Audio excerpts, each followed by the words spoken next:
Alright, so let us start with infographics. So mamaya po, di-discuss po natin or itatakal po natin yung tinatawag na um, educational video. So let's focus first sa atin pong infographics.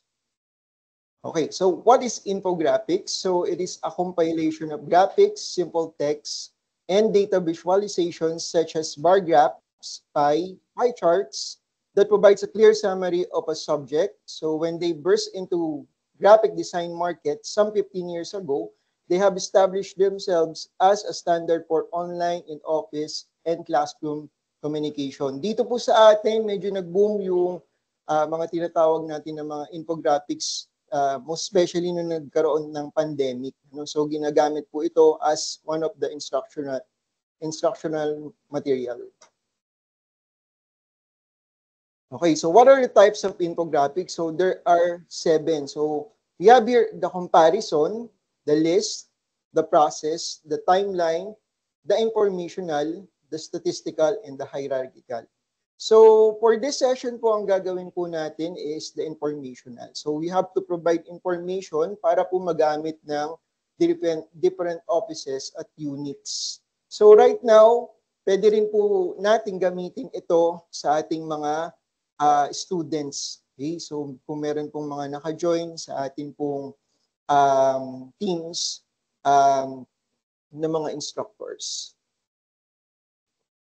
Alright, so preparation. So let us focus first dun sa preparation natin. So number 1 po is the target audience. So let's say student from junior high, senior high, undergrad, grad school, or even professionals, kailangan na-identify po natin yung pinaka-target audience natin or yung magbabasa po ng infographics natin.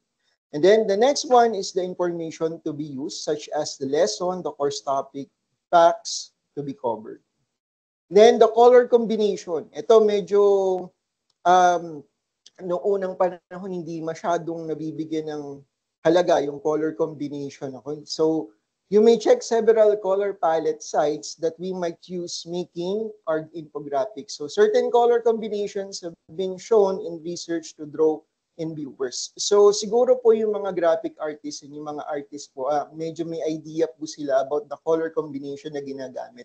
So mamaya bibigyan ko po kayo ng idea kung saan po natin siya pwedeng kunin. Okay? So kumbaga parang hindi po natin pwedeng gamitin basta-basta yung mga color combination kasi sasakit po yung mata natin. Instead na makapag po tayo ng information, baka po sumakit yung mata natin sa pagbabasa.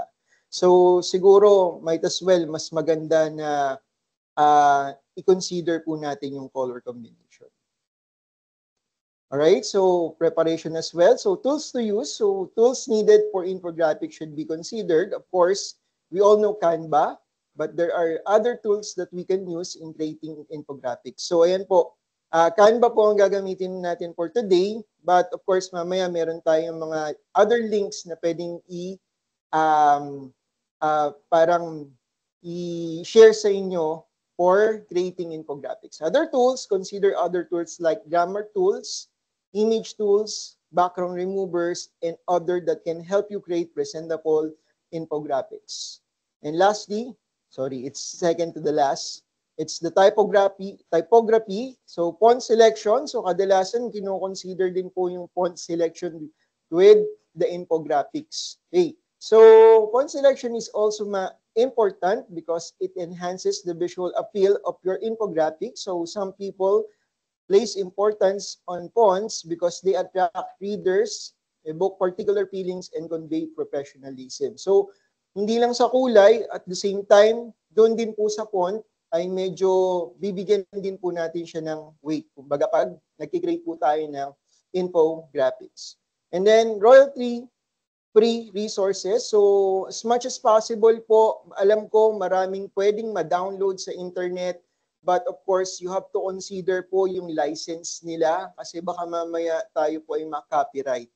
Okay? So make sure that they read and consider their terms and conditions before downloading and using them for your material. So may mga libreng videos, libreng fonts, libreng images, okay, na pwede pong gamitin sa internet Yun nga lang po, you have to consider, you have to read the terms and conditions bago po natin siya gamitin. So usually yung mga libre po parang you have to comment or at least ilagay nyo po sa caption kung saan po siya nanggaling nyo. Kadalasan ganun lang naman po yung yung kanilang condition. But again, kailangan binabasa pa rin po natin to. Okay, so here are the tools or visual contents na pwede po natin gamitin. Ano po ba yung mga visual tools? So, ang nakagisna natin ng mga visual tools before is yung PowerPoint presentation.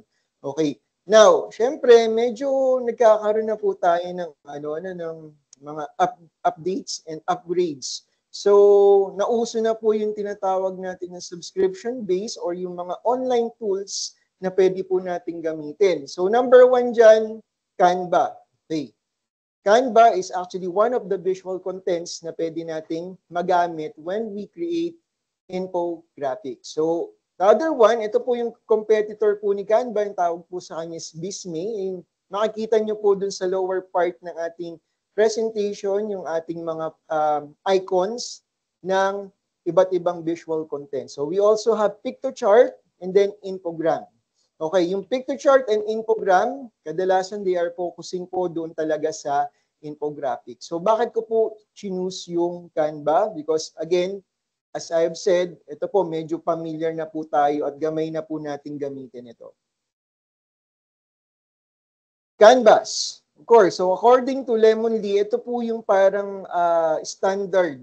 Okay, yung pinaka-standard na size po ng isang canvas when you create infographics. So, for a classic infographic, it is 1,000 pixels by 6,000 plus pixels. And then at the same time, sa horizontal infographic, it is 1,000 pixels by 1,000 pixels.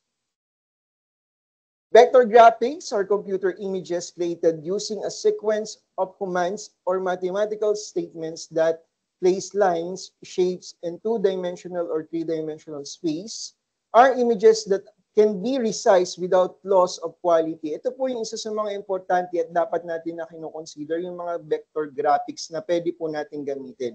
We all know that yung pong ating infographics ay something na pwede po natin ipaprint sa tarpaulin. So you have to consider din po na yung image na gagamitin po natin ay something like hindi po nawawala yung resolution when we print po sa malalaking tarpaulin. So you have to consider po yung tinatawag natin na vector graphics. So downloadable din naman po siya sa internet. Okay. Pero si Canva, meron din naman po siyang sarili. Okay. The color theory. So ano po ba yung color theory? Just like what I said kanina po with the color combination, ito po yung tinatawag natin na study of how color work together and how they affect our emotions and perceptions. So it's like a toolbox for artists, designers, creators to help them choose the right colors for their projects. Color theory enables you to pick colors that go well together and convey a right mood or the right mood or message in your work. Okay. Now, ito po yung mga psychology of color and graphic design. So, have you ever wondered bakit po yung mga kulay ng iba't ibang restaurant or fast food chain ay kulay red? Okay, kumbaga parang it attracts kasi yung customer kapag ka halimbawang medyo red po yung kulay na ginamit nila. Pero dito po sa psychology of color and graphic design, red po is for professional and elegant look. And at the same time, orange, nakikita na rin po natin na ginagamit din po ito sa ibang fast food chains. So, food website often use it because it stimulates appetite daw. Yellow for antique look and feeling of long-lasting appeal or permanence. Green design related to nature, renewal, stability, and wealth. The blue for calming, relaxing effect, for refreshing, energizing feel, for reliability and strength are important. For purple naman po, for pampering, beauty, and romance, for luxury and wealth. White is for obviously minimalist design, conveying summer and winter. And lastly, we have black, conveys edgy, mysterious, or elegant feel. Now, ang paborito ko po kasi kadalasan ang favorite color ko is gray. Okay, gray, blue, and at the same time black. Okay, so yan po yung mga favorite colors na ginagamit. So kadalasan po pag gumagamit or gumagawa po ko ng infographics, I'm considering din po yung mood ko within the day. Okay, so what do I mean by that? Minsan, nakadepende po sa atin kung ano yung kulay na gagamitin natin. Parang sa araw na to, halimbawa gusto kong magsuot ng ganitong kulay. So, minsan nakadepende sa mood, minsan nakadepende dun sa weather. Okay, halimbawa, dati hindi ako nagwa-white, pero ngayon nagsusot na rin ako ng white. So, kumbaga parang depende rin din po siguro sa age, okay? Pag medyo nagkakaedad ka na, medyo hindi ka na nagsusot ng mga brighter na color, okay? Now, parang kino-consider mo na kumbaga parang yung other color. So, again, nakadepende din po ito sa mood and at the same time, doon po sa audience or magbabasa ng infographics natin. Typography is the style or appearance of text. It can also refer to the art of working with text, something you probably do all the time if you create documents and other projects for work, school, or yourself. So you can download other fonts that you prepare via Google Fonts. So yung sa Google Fonts po yan, medyo libre po yan. Pero kadalasan medyo common po yung mga makikita nyo with Google Fonts. So you have to research na lang po or search na lang po doon sa website mismo ng Google Fonts. But of course, there are other mga sites that can actually download free Google free fonts po natin. So may mga nagde-develop po ng mga fonts, may mga nagde-develop po tapos ina-upload, then meron po mga paid, at the same time meron din po tayong tinatawag na mga libre. Okay, pwede rin po natin siyang magamit. But of course, again, naka-base pa rin po ito sa license ng website. Okay? Or dun po sa nag-creator, yung creator po ng font. Other resources, so ito po yung mga other resources. So what we have here is the color patterns. So ito yung tinatawag natin na colors.co. Yan. When I design a website, dyan po ako nagre-refer kasi may mga trend, po siya, may mga trendy color combination. Papakita ko po sa inyo yan mamaya. And then we also have here the color hunt. Ito, parehas lang din po sila.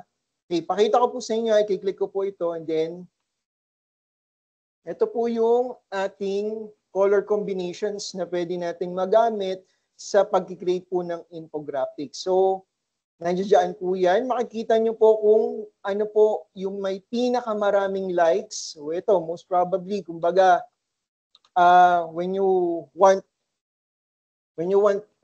to have at least siguro parang medyo powder look, ito pong first. So paano po natin siya kukunin? All you have to do, kadalasan ganito po yung setup nito. Kukunin nyo lang po or i-click nyo lang po ito, then makikita nyo po dito yung code. Ang tawag po namin dito is hexa code. Okay? There are 3 types po ng kumbaga para po yung tinatawag natin. We have the color name, yung common po, yung blue, red, white. Yun po ang tawag natin, yung color name. Meron din po tayong tinatawag na RGB codes. Okay? And then, ito po yung pangatlo, yung hexa code. Okay? So, ayan po yung parang 3 types na pwede nyong ma-call out with the colors. Okay, so ginagamit po namin ito kasi ito po yung eksaktong kulay. Okay, so ito po yung pinaka-code na pwede po natin gamitin. Ayan, pag nakita nyo lang po ito, all you have to do is click. Tapos, pag nag-open po tayo ng specific na notepad, ayan, paste nyo lang po dyan, makikita nyo na po yung pinaka-code. But of course, kulang po yan. Kadalasan nilalagyan po yan ng hash. Okay? So, sharp po ang tawag namin, nung panahon namin, ang tawag po namin dyan ay sharp. Pero ngayon, ang tawag na sa kanya is hashtag. Okay? So, kailangan ganito po yung Mamaya ituturo ko po sa inyo sa Canva, just in case, tayo po ay mag-create na or magde-demo na po sa infographics kung paano po natin siya makukuha. Okay. All right, so let's proceed again. So what we have here is the images. So si Bectesi and si Kripik po. So let us check po naman si Bectesi. Ayan. So kung halimbawa po medyo trip nyo or medyo wala po tayong trip na na mga images sa Canva, and we all know na meron po tayong may mga royalty din po kasi yung Canva. Lalo na po kapag halimbawang yung specific na picture or image na sinelect nyo ay may crown. Di ba? Pagka may crown, ang ibig sabihin po nun is that is a pro. Okay? Ibig sabihin you have to pay for it bago nyo gamitin. Okay? So, kapag halimbawa, meron kayong mga ganitong scenario, pwede naman po kayong mag-search dito. So, all you have to do is, ayan, select nyo po yung pinaka type niya. What we have here is the vectors. Then let's say, halimbawa, check. Yan. So lahat po ng types ay i-display niya. So ayan. So kung halimbawa man po, yung mga check na nandoon po sa Canva ay paid, okay, or naka-pro, then you have to consider this. But then again, kapag ka-clinic niyo po yung isang image, meron po tayong mababasa dito ng mga license. So what we have here is the license or the pro license and the pro content. So ibig sabihin po niyan is kadalasan you have to consider again yung tinatawag natin na license. So pro download, kadalasan bayad yan. Okay. O katulad din po ni Canva. Pero may marami rin po kayong mahahanap dyan ng mga libre. So all you have to do is search. Okay. So, kahit yung mga backgrounds, pwede nyo rin pong hanapin dito. Okay? Pwede rin po kayong mag-sign up o kadalasan pagka nagsa-sign up po tayo dito, binibigyan tayo ng halimbawa 5 free na pro, pwede kayong mag-download within the day. So, pero right after that, bukas na uli. So, may mga ganun po kasing setup yung ibang mga websites. Okay. So, you have to consider din yung halimbawa yung mga vectors and yung mga photos. Halimbawa wala kayong trip doon sa Canva, all you have to do is select one, download, and upload it in Canva. So hindi naman po siya binabawal. Again, you have to check the license. Okay. Then after that, ito pong pre-pick. Parehas lang po sila ni Bectesi. So, mas maganda, mas marami po kayong mga dapat i-consider. Yan, si Prepic naman po, usually, nagpo-focus naman siya sa mga icons and at the same time sa mga vectors. Okay, vector na images. So, ayan, let's say, halimbawa po itong specific image po na to. Actually, you can actually edit the icon, yung kulay, yung fields. Okay, pwede po yan. Pwede niya pong i-download as PNG. Ayan. So, kapag na-download nyo po as PNG, mapupunta na yan sa downloads nyo. Okay. Tapos, upload na lang natin yan sa Canva later. Okay. Then, of course, you have to consider po yung tinatawag natin na grammar checker. Okay. So, syempre, kailangan medyo na-check po natin or grammatically correct po yung ating mga pinopost sa internet, so sa social media. You have to check kahit paano, okay, with pre-grammar checker, tinatawag po natin na Grammarly at saka yung Killbot. So, kadalasan ang ginagamit ko po dito is yung Killbot. Kasi may, sa bagay yung pong yung Grammarly naman ay meron din naman capability to rephrase. Okay. Then, of course, your information, yung ilalagay po natin sa infographics is you have to prepare for it. Okay. Then, the background remover, just in case you want to remove the background, pwede rin naman po yan. So, let's say background remover. Ayan. Ito po yung free background remover. So, all you have to do is upload the image para po magamit natin siya. Pero, may catch po dito. Kadalasan medyo nagiging blurred po yung yung quality. Nagkakatalo po tayo sa quality when you use the background remover. Si Canva po, meron din po siyang background remover but kailangan naka-pro po siya. Okay, and then ito pong si gradient generator. Okay, so bakit po ginagamit si gradient generator? Oops. Ayan. So, si CSS gradient naman, ito po yung usong-uso ngayon na makakapag-create ka ng mga gradient looks. So mamaya, turo ko din po with Canva kung paano gumamit ng gradient. So dito nyo rin po makikita yung different na hexacode natin. Okay? Para magamit po natin sa mga background sa infographics. So by the way, ito po yung example ng infographics na nagawa na po natin. Ito pong nasa side. Ayan. Yung infographics, yan. Ito po talaga yung ginawa ko, especially para dito po sa natin, sa ating seminar for today, webinar for today. Ito naman po naging assignment ko. Madalian po kasi yung isa. And then ito pong nasa gitna yan, hiniram ko lang po yan. Okay. Pero humingi naman po ako ng permiso bago ko po siya i-post. Anyway, so ito pong information security threats, yan po ay assignment namin sa one of the subjects po namin or course po namin. Madalian for 2 hours, so we have to at least provide an information security threats for young adults. So that is why medyo nabitin tayo pagdating po nung dun po sa lower part. So medyo nagkaroon ng ng adjustments po dun sa may canvas na ginamit ko. But by the way, anyway, ito po yung mga sample na infographics na pwede po nating gamitin. Okay, so let's have a demo. Demonstration na po tayo. Then, proceed po tayo dito sa Canva. Okay, dito po sa Canva, so, create po tayo ng design. Of course, you have to consider din po yung customized size. Ang sabi po doon sa Lemonly kanina, din nag-discuss tayo, okay, nagtakal po tayo ng pinaka-canvas size natin is 1,000 by 1,000. Teka, parang sobra, okay. So, 1,000 by 1,000 px or pixels.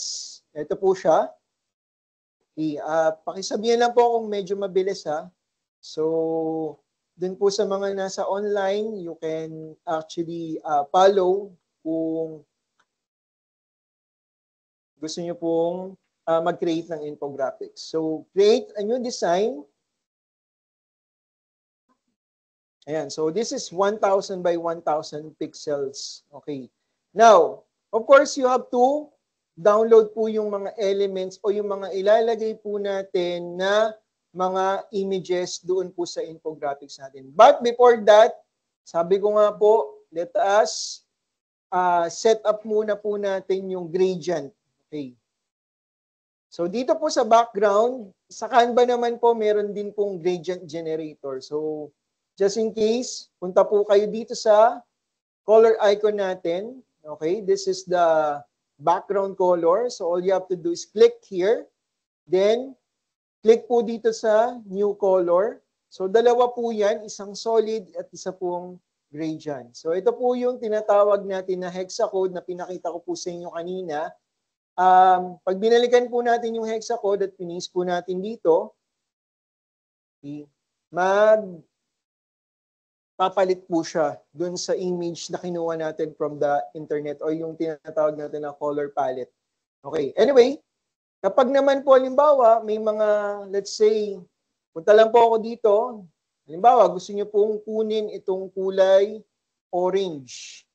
Okay. Itong kulay orange pero hindi niyo alam kung anong kung anong pinaka code niya. So ang gagawin po natin is balik po tayo dito kay background, click po natin, tapos click po natin yung background color. Then may nakita po kayong parang dito, itong picker na tinatawag. Click po natin to, then tapat po natin sa specific na kulay na gusto nating makuha. Click lang po natin yan and lalabas na po dito yung pinaka-eksaktong hexacode ng kulay na yun. So makikita nyo po dito, parang naging transparent siya. Okay. So yun po yung pagkuha ng specific na kulay kapag hindi nyo po alam. So gamitin nyo po itong tinatawag nating picker. Then, of course, iyan ko na siya. Iburahin po muna natin to. Let's delete this. Then, punta po ulit tayo dito sa background generator or sa background, color background. As you can see, meron na siyang, yan po yung last two na kulay na ginamit natin kanina at saka nung mga nakaraang araw. That is why nag-generate siya ng kulay niya. So, ito po yung last two. Okay. Now, if you want to add another one and select another color, magiging tatluhan po siya. Yan.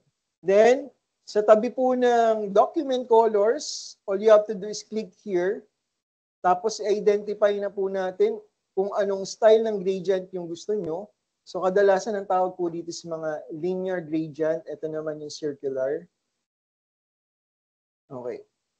So, kung ano man kulay, yung pong gusto nyong gamitin, pwede nyo pong ilagay po mismo dito. If you want to delete a specific color, all you have to do is hover po kayo dun sa kulay and i-delete lang po with the close icon. Okay. Now, babalik po ako sa color palette natin. Siselect po tayo ng color combination. Okay, para hindi niyo po makalimutan, ang gawin niyo po, usually ang ginagawa ko po is nag-open po ako ng notepad. Okay, para dun sa mga color combination natin. Okay, now, let's say, halimbawa, I want to use this one. Siguro ito na lang po. Okay, so, copyin lang po natin yung mga codes.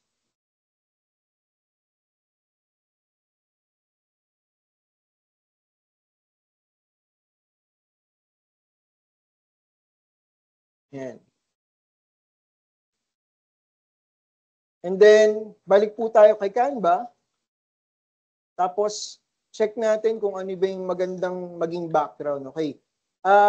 Ganito po, I always tell my students, kapag nag-create po sila ng isang infographics or at least a presentation, sabi ko sa kanila, if you're going to use a dark color na background, you have to use a light color na font or text.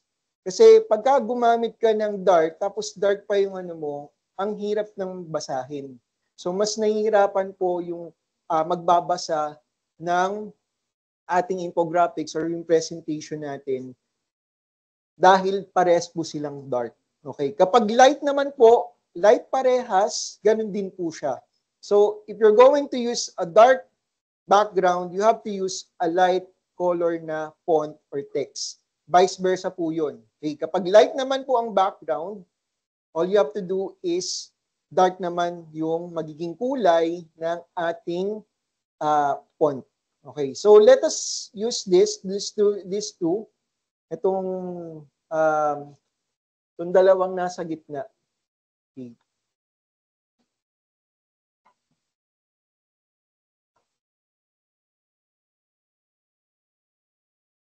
Yan. So kung di nyo po, ang gagawin nyo po is you're going to paste lang po yung specific na codes natin. Tapos punta po kayo dito. Then copy the code and paste din po dito. Okay? So automatic na po nagkakaroon na po siya ng hash. Okay, yan. Nakapag-create na po tayo ng very simple na background po natin dito sa so color background. So after this, kapag nakapag-create na po tayo ng pinaka-background natin, okay? So we have to start designing. So kapag magdi-design po tayo, nandito na po, naka-prepare na po yung ating supposed to be, nakapag-prepare na po tayo ng i-content po natin doon sa infographics natin. Okay. Again, dapat yung i-content po natin ay medyo dumaan na po sa Grammarly at saka sa Killbot. Ito naman po na pasadahan ko na po siya. So, what ang gagawin po natin is just copy, halimbawa, what is infographics. Copy po natin siya. Then, punta po tayo sa text and let us select po yung specific na font na gagamitin po natin. Okay, so let's select this po siguro, this one. Ayan. Okay. So, magkakaroon po siya ng dalawa na font dito. So, all you have to do is select lang po yung pinaka prepare nyo na, na font, then paste it. Okay. So, medyo nalalakihan kayo, all you have to do is i-ano nyo lang po, i-decrease nyo lang po yung size. So, what is infographics? So, ngayon, kung halimbawa, medyo nagmamadali tayo, let's say 40, yan. Then, select po natin yung another one or another text. So, kadalasan, mapapansin nyo po siya as kapag ka minumove nyo, naka-group po siya. So, you have to ungroup. Select nyo po yung ungroup para ma-select nyo naman po yung isa doon sa background. Okay, so let us delete this. Okay, then again, sabi ko naman po sa inyo, medyo light yung kulay ng background. Light din po yung ginamit ko. Actually, naka-default po yung kulay ng font natin. So we have to use a darker font color. So I think this one, ito po yung una. Pwede po tayong gumamit ng dark color here. Okay, sorry. Hinighlight ko. Select po natin itong, then, ayan, okay. So, mas nababasa na siya. Kaya lang yung font na pinili ko, medyo ang hirap basahin. So, you have to, again, select po a font na babagay po doon sa ating topic. Okay. So, siguro baguhin na lang din natin. Kung gusto niyo pong baguhin, ang gagawin lang po natin is select the font or the text. Then, dito po sa side natin, makikita po natin yung mga different na fonts. Okay. So, let's say Poppins. Ayan. So, yan. Kahit papano, medyo nababasa na natin siya. Siguro, pwede natin siyang i-bold para medyo nakaano siya. Yung strength ng ating text or font is mas nababasa. Okay. Then, select po natin yung information din. Again, balik po tayo dun sa information. Okay. Kadalasan, pwede po natin na direkta or kumbaga i-copy and paste na rin po natin siya dito. Okay. Pwede po ba na halimbawa ay hindi po nang galing sa notepad? Okay. Kadalasan ganito po ang sense, ginagamit ko po yung notepad kasi nawawala po yung pinaka-format ng text. Okay? Kapag po galing siya kadalasan sa let's say sa internet, naka-highlight po kadalasan yung ating mga text. Okay? So what do you mean by that? Kumbaga parang meron siyang background. Nagkakaroon siya ng background kapag minsan galing siya sa internet. That is why yung ginagawa ko, para mawala po yung pinaka-format niya, nilalagay ko po lahat muna pansamantala sa notepad. Okay? Para nare-remove yung mga formats ng text. Okay. Then, dito, let's say, halimbawa, tanggalin natin yung pagka-bold niya. Then, pwede natin siyang i-adjust actually. Yan. Tapos, adjust na lang din natin to. So, what is infographics? So, then, of course, you have to consider din para medyo magkaroon ng feel naman na medyo para hindi maging boring yung ating infographics. Kasi info tapos graphics. It is a combination of text and at the same time image. Diba? So, kaya siya tinawag ng info and graphics. So, you have to consider yung paglalagay po ng image doon sa ating ginagawang infographics. So, elements, then type po kayo dito ng, halimbawa, info, information. Ayan. So, by the way, yung gamit ko po na account is naka-education po ako. Kumbaga parang medyo level up ng konti yan din sa free. Okay? So, yung ginagamit po natin is the education account. Kung gusto niyo po na gamitin yung education account, all you have to do is log in using the institutional email po natin sa URS. So, we can actually use this. So, baga parang, ayan, makikita niyo po yung iba ng mga icons ay merong mga hat. Okay? So, ibig sabihin po niyan ay meron po siyang or naka-education account po yan. Okay. So, let's say this one. Pwede nyo rin po siyang gawing background pero kailangan medyo adjust natin yung transparency para medyo hindi naman siya masyadong hindi niya na-overpower yung font natin. Okay. Yan. Pero again, yung gagawin nyo naman dito, pwede nyong lagyan ng, let's say, halimbawa, ng background. Pagsamahin nyo po itong dalawa, para nang sa ganun, mas mababasa siya. Okay. Then, usually, ang ginagawa ko po dito is, kinukombine ko po ito, dalawa. Ginugroup ko po siya. Then, tsaka ko po i-adjust yung transparency. Okay. Yung nadadamay nga lang po yung font. So, gawin natin, yung isa lang ang yung background lang ang i-adjust natin with the transparency. Let's say 50. Ayan. Then group, para hindi na po masyadong yan. So, kahit papano, hindi na na-overpower yung natin, yung pinaka-font. At the same time, yung ginamit natin na image doon sa likod. Alright. So, then, next natin is types of infographics.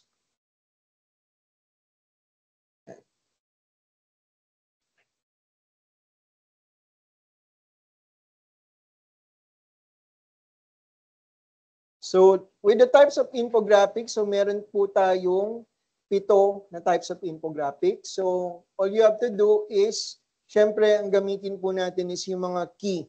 Okay, keywords. Kumbaga, when we select a specific graphics or image. Okay. So, let's say this one. So, ano ba yung pwedeng i-comparison? So, pwede tayong gumamit ng Venn diagram. Okay. So, pwede yan. Then, let's say comparison, copy lang natin, then paste natin dito. So, medyo adjust lang natin yung size. So, meron na tayong number 1 type of infographic. Then, followed by list. So, copy natin yung keyword. Paste natin dito. Then, enter. Yan. So, makikita naman po natin dito yung mga different images na pwede natin gamitin. Let's say this one. Okay. Kadalasan may mga images po na pwede nyo pong i-adjust yung kulay. So, select nyo lang po yung image and then punta po kayo dito sa topmost area. Then makikita nyo po dito yung dalawang kulay ng image. So, pwede po natin siyang i-adjust to the color na meron tayo. Let's say this one, blue. Yan, medyo nawala. Okay. Because of, I guess, sa internet po yun. Then this one naman, pwede rin po siya. Select po natin yung isa. Okay. And then, select natin itong isang to. Ayan. So, para medyo hindi naman po nalalayo doon sa ating kulay, sa color pattern natin. Ayan. Ito pong isa, pwede rin ba? Hindi. Okay. So may mga images po na pwede nyo i-adjust yung kulay. May mga images naman po na talagang nakapix na po yung kulay. So katulad po nito, pwede po natin i-adjust yung kulay. Ito naman po, hindi siya pwedeng i-adjust. Okay. Now, pwede nyo rin pong babaan yung transparency para medyo mag-lighten up po yung kulay niya. Okay.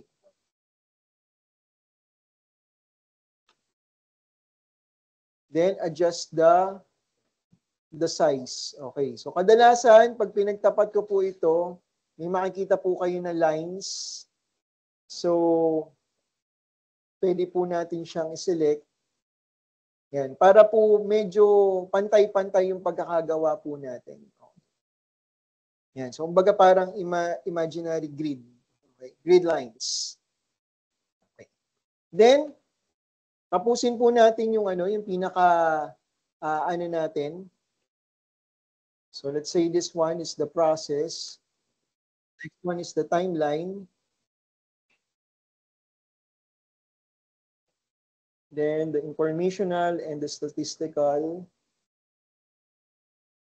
Okay, bakit iniisa-isa ko po? Kasi pag pinagsama-sama ko po yan, pwede po ang mangyari ay mapunta siya sa iisang ano lang. So, baka po may nahihirapan sa inyo sa akin. So, that's the reason why kung bakit iniisa-isa ko siya. Okay. So, anyway, kumbaga parang diskarte po natin kung paano po natin siya gagawin. It's really up to you kung saan po tayo mas madadalian.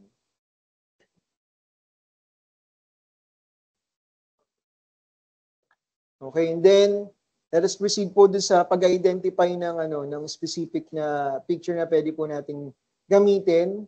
So, for the process, o kadalasan ito yung ginagamit ko with the process. Ayan, pwede rin po natin i-adjust yung kulay niya. So, again, ganun lang po ang gagawin natin with the process. So, all you have to do is select the image and click the specific colors po na gusto nating ilagay with our image. And then the timeline, okay, kadalasan, timeline ito. Pwede po ito as a timeline. And again po, pwede nating baguhin. We can change the color, specific color of this image. Informational, o kadalasan, this is this one. Ayan. Since black lang siya, pwede rin natin siyang baguhin to, let's say, siguro this one. Kaya lang, masyadong blue na lang. Yan. Then, statistical.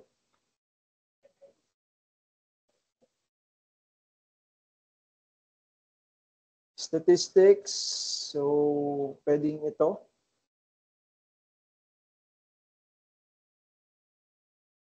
And hierarchical.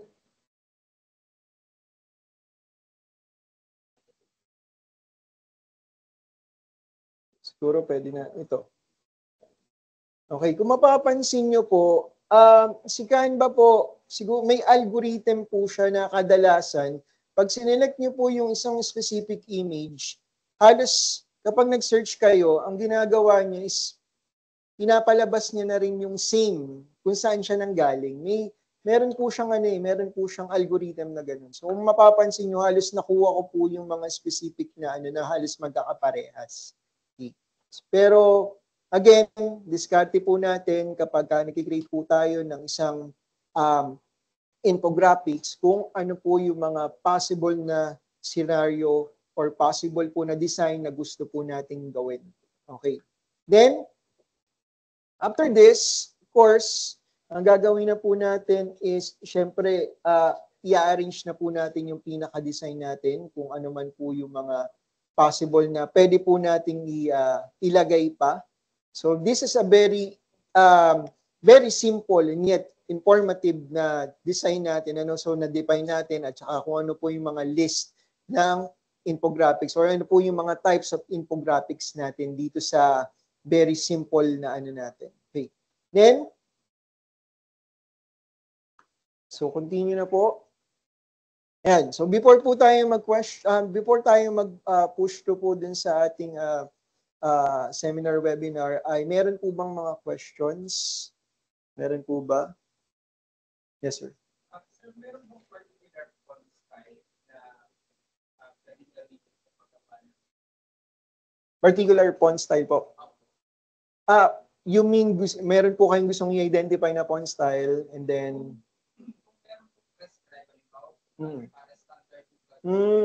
pero kasi nasa sa inyo po yun minsan Kumbaga talagang kayo po yung magdi-design kung ano po yung specific na font style na kailangan na ilalagay or di-design natin doon sa infographics natin. Pero kung halimbawa, may mga available po dito na mga fonts na pwede nyo pong magamit. Kumbaga may mga readily made na po na fonts dito. But kung meron po kayong mga prepare po na na fonts, pwede po tayong pumunta sa Google Fonts tapos doon po tayo magse-search ng specific na So, and siguro po natin yung Google Fonts.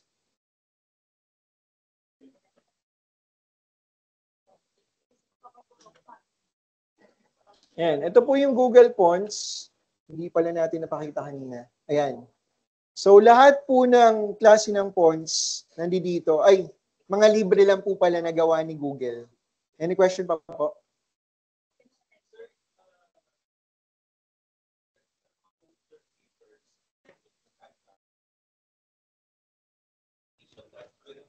Maapektuhan po ba yung graphics ito, lalaki ito? Yun yung po yung diniscuss ko kanina na ano, yung vector graphics na tinatawag. Okay. Balikan ko lang po yung ating slide. Yan. So kapag halimbawa po, yan, ito po yung vector graphics na tinatawag natin. Yung sa vector graphics, kadalasan po, ito po yung mga images or mga graphics na kahit na i-stretch mo, hindi nagbabago yung pinaka-resolution niya. Kumbaga mga high resolution po itong mga to. So, ito po yung most probably na advisable na pwede natin gamitin when we create a large size infographics po. So, yung tinatawag na vector graphics. Downloadable din po ito. Pwede din po siya dito sa Canva. Magsisearch lang po kayo. Or you can download again dito po sa tinatawag natin ng mga free website, yung Vectisi.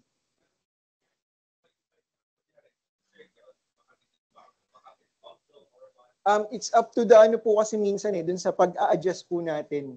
So, pagka-circle naman po yung, what I mean is, ganito po yung ibig niyo sabihin. So, let's say, halimbawa ito, kadalasan kasi na siya, naka-fix na siya.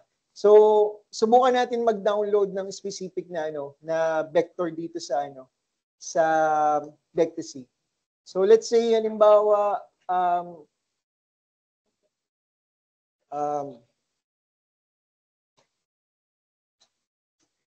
okay, download po tayo ng specific na Let's say, halimbawa, gusto natin gamitin ito. Sana libre. Kaya lang naka-pro. Check natin kung pwede natin siya i-download. It's not downloadable kasi pro siya. Okay.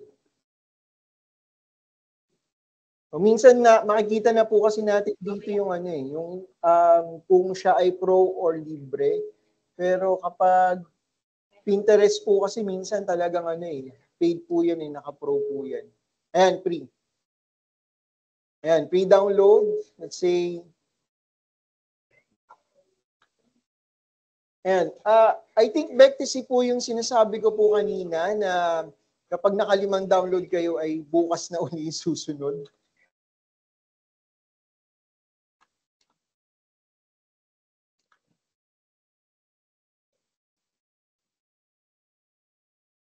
Sir, i-open ko na for question. Sige po.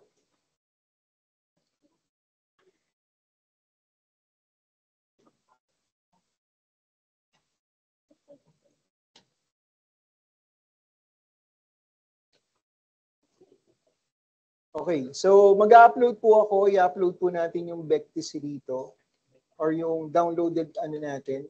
So, ito po siya. And mapupunta po siya dun sa mga uploaded files natin dito sa Canva. Then, select po natin siya. Ayan. So, kadalasan, siya kumbaga parang hindi na po talaga na-adjust to oblong kasi talagang may specific points na po yung yung picture na na-download ko. Yes. Oh. So kahit na medyo lakihan natin siya, makikita nyo, mapapansin nyo, hindi nagbabago yung pinaka niya, definition niya. Kumbaga high def siya. Yes, sir. Thank you po. So kung may mga question po kayo, you can raise your hand para po makapagtanong po tayo sa ating resource speaker. At the same time, those who are in the Microsoft Teams, if you have your question, you can chat it po sa ating chat box so you can be recognized. And you can also raise your hand kung gusto niyo pong magsalita.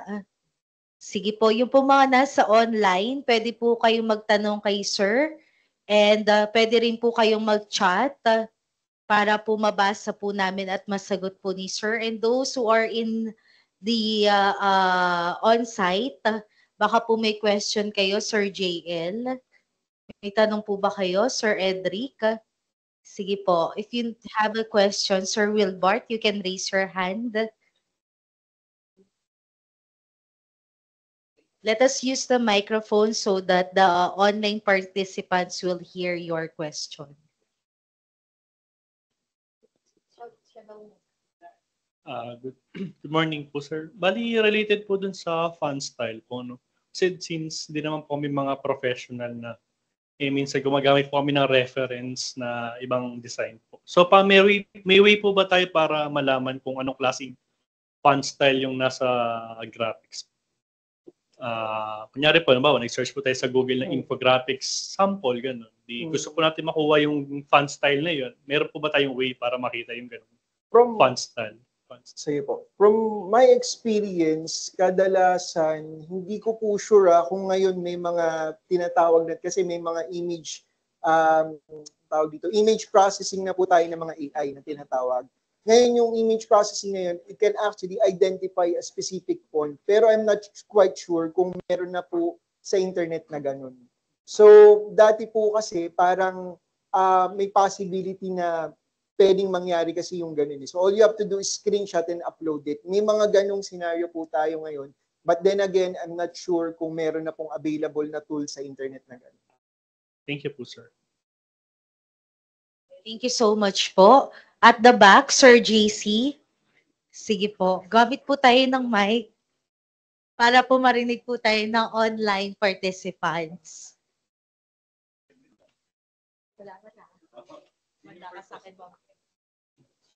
Sir, this is not a question. This is just my a comment regarding ron sa kasi when we are presenting our poster papers like ron sa mga naka-portrait. So, my comment is just to provide kung ano yung magiging proportion niya riyan sa Canva para pag i-vector graphic natin, there will be no adjustment on our creation. Tama po ba? Yan lang po.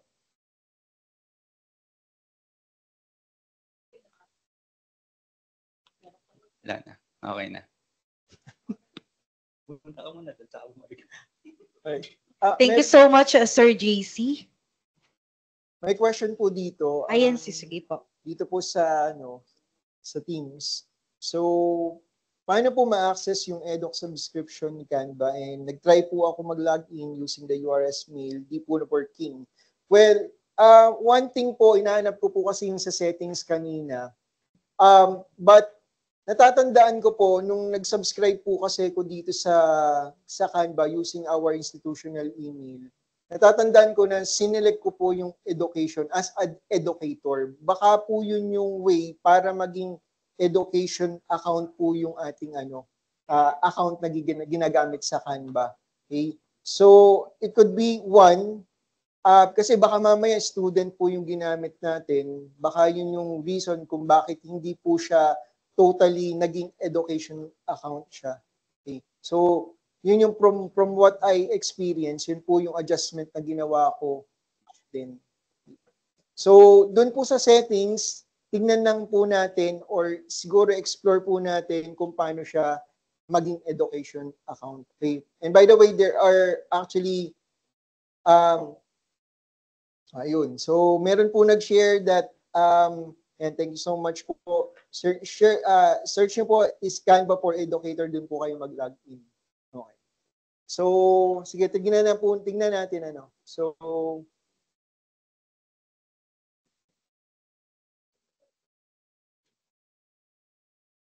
Canva for Education.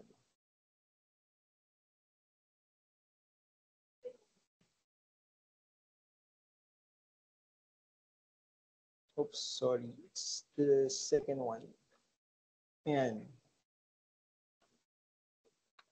So actually, nandito na rin talaga ako sa loob. So yun yung reason, number one reason kung bakit talagang naging education account yung ginagamit ko with the institution email or institutional email na ginamit ko for logging in sa Canva. Okay. I have my personal account. Doon po ang ginamit ko is yung tawag dito, yung group account naman po yung gamit-gamit ko doon. So, meron po kaming specific na account na kung saan na-share po ng isa sa mga paying customer ng Canva, yung kanilang account. Possible po yun. Kumbaga parang group po yung account na yun. Thank you so much, sir. Sino pa pong may question? Yung po mga nasa online, pwede po kayo mag-chat or you can also raise your hand para po ma-recognize namin kayo. How about dito po sa AVEC? Baka po may mga tanong kayo. Huwag po kayong mahiya. Open na open po yung ating floor for your questions and any suggestions. Ayan po. Meron po ba, Sir Marlon, dyan saan natin? Ayan. So far, wala pa naman pong nagtatanong sa online. Sige po, yung po mga nasa likuran, baka po may question kayo. Sige po, pwede po. Or question, o baka meron po kayong additional information na makatutulong po sa ating lahat. Open din po tayo. Sige po, sino po may question? Sir JL, sige po. Ano pong inyong katanungan? Yeah, masasagot po yan ni Sir for sure. Wala po. Okay po. Sige po. Baka po, sino pong may question? Sir Daryl, nakatingin ka sa akin. Feeling ko may question ka. Hello po. Hindi naman po sa question. Additional info lang po. Kasi I've been using Canva since 2022. Nilagin ko po yung email natin, institutional email, and ano po siya, naka-pro. So, mas maganda po siguro kung gamitin natin yung ating institutional email in login in sa Canva para ma-access po natin yung mga freebies, mga pro na features po ng Canva. Maganda kasi siyang nagagamit for creating presentations, programs, and other relative documents na kailangan po natin sa ating mga dito sa URS. Yun lang po. Thank you. Thank you, sir. May question po yata tayo sa ating online participants. Sir Marlon, mapapalakihan ba natin to? Ayan. Good AM po. May possible po ba na ikaw talaga gumawa ng infographics pero may kamukha na di mo na intention na magiging kamukha? Kumbaga, na-post mo or gumamit ka na ng social media para magamit yung gawa mo. Nung nalaman mo na may katulad pala but iba naman content niya, di naman po yun makakasuhan. Sir. Well, sa intellectual property kasi parang sa pagkakatanda ko, pwede possible po na magkaroon kayo ng same idea pero slight po siya. Kumbaga parang may slight difference. Parang possible po na yun na nakatanggap-tanggap siya with IPO. Yun yung pagkakatanda ko po dun sa sa discussions po about intellectual property rights. So possible naman po na mangyari yan talaga. So you have the same concept but slight difference po doon sa design. Possible naman po yun na mangyari. Okay. By the way, ngayon medyo open na rin po kasi ang internet to other other concepts na talagang minsan nakukuha po talaga yung concept natin. Tapos nagkakaroon ng improvement. So minsan may mga ganong scenario po tayo.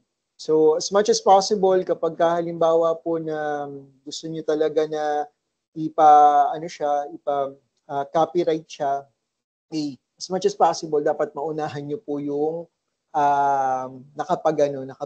or meron pong same concept. Yeah. And by the way, yung pong pro, medyo malayo po kasi yung nakagamit na po ako ng pro. By the way, pwede po kayong gumamit na pro for 30 days. So nakagamit na po ako ng pro before. Ang layo po ng difference with the free. Kasi sobrang dami talaga na pwede mong magamit. Okay? Yun nga lang, syempre, pagka medyo bayad, medyo medyo at the same time kung ginagamit mo siya every month, most advisable po na talagang mag-pro account kayo. Pero kung halimbawa medyo hindi niyo naman po siya ginagamit every month, so siguro free account na lang muna at mag-search na lang po tayo sa ibang mga resources natin. Ayan. Thank you po, sir. Ayan po. Sino pa pong may question? Baka po may question kayo. Sir JC? Sige po, Sir JC, ano po ulit inyong question?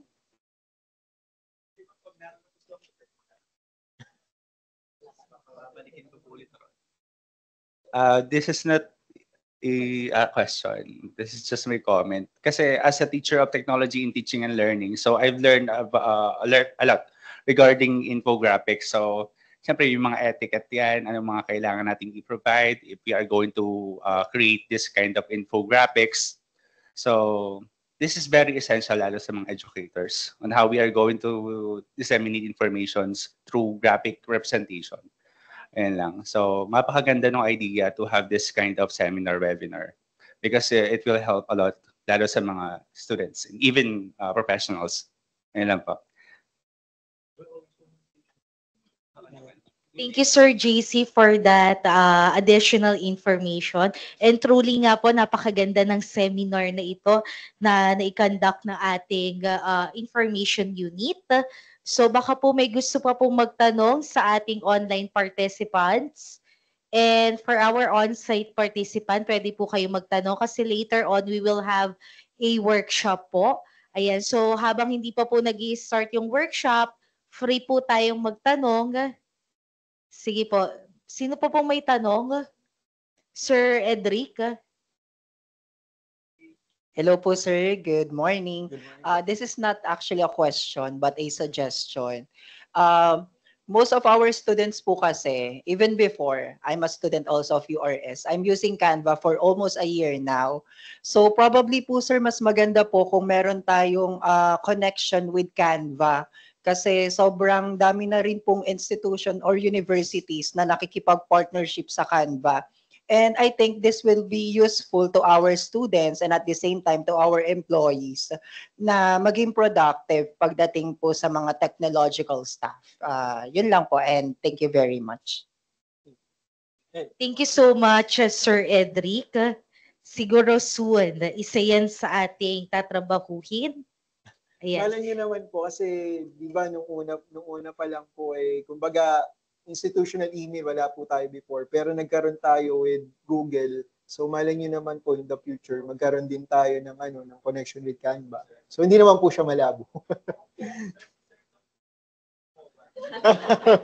pwede. Meron na po magpo-provide ng MOA sa atin. Opo, Sir Edric and Sir JC, di ba po? Ayan, sino pa pong may question? Ayan, sige po parang meron, tignan po natin per row.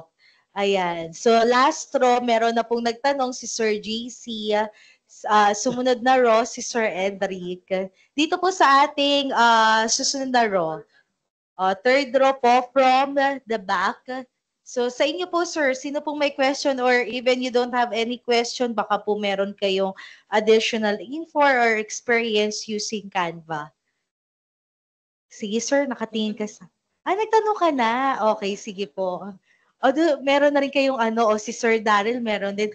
Sige, ito namang magagandang mga babae dito. Sino pong may question? Ikaw kaya, ma'am, baka may question ka. Wala kang tanong?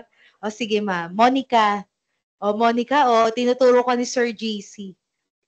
Ako ba magtatanong? Tatanong next na to. Hello po. Good morning. So yung tanong ko kanina, natanong na rin yun sa online. Kaya okay na po ako kasi hindi naman tayo sa pro. Kasi yun yung problema yung naka-license. So kahit anong gusto nating design, hindi natin makuha. Hindi tayo masatisfy kasi nga license. So sana magkaroon ng access. Thank you. Si Sir JC ko ata na. Thank you so much po. Ayan, maraming salamat po sa mga nagtanong. Pwede po ba akong makahingi na isang palakpak dyan? Ayan. Thank you so much po. And sa ating mga online participants, thank you po sa mga questions nyo. Thank you so much po. Doon po muna kayong aalis dahil meron pa po tayong susunod na topic na ibibigay si Sir. Let us continue our discussion with educational videos. So, yung educational videos na gagawin natin for today is actually parang hindi naman po siya nalalayo din dun sa tools na gagamitin. Actually, Canva pa rin naman po ang gagamitin natin with educational videos. But of course, we have to consider other tools as well. So, ipapakita ko rin po yung mga tools na gagamitin natin for the seminar webinar na ito.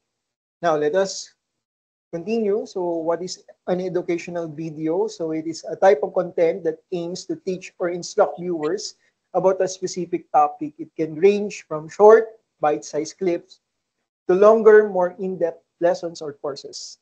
So no matter the length, an educational video is designed to be informative. So nag-boom po itong educational video noong pandemic.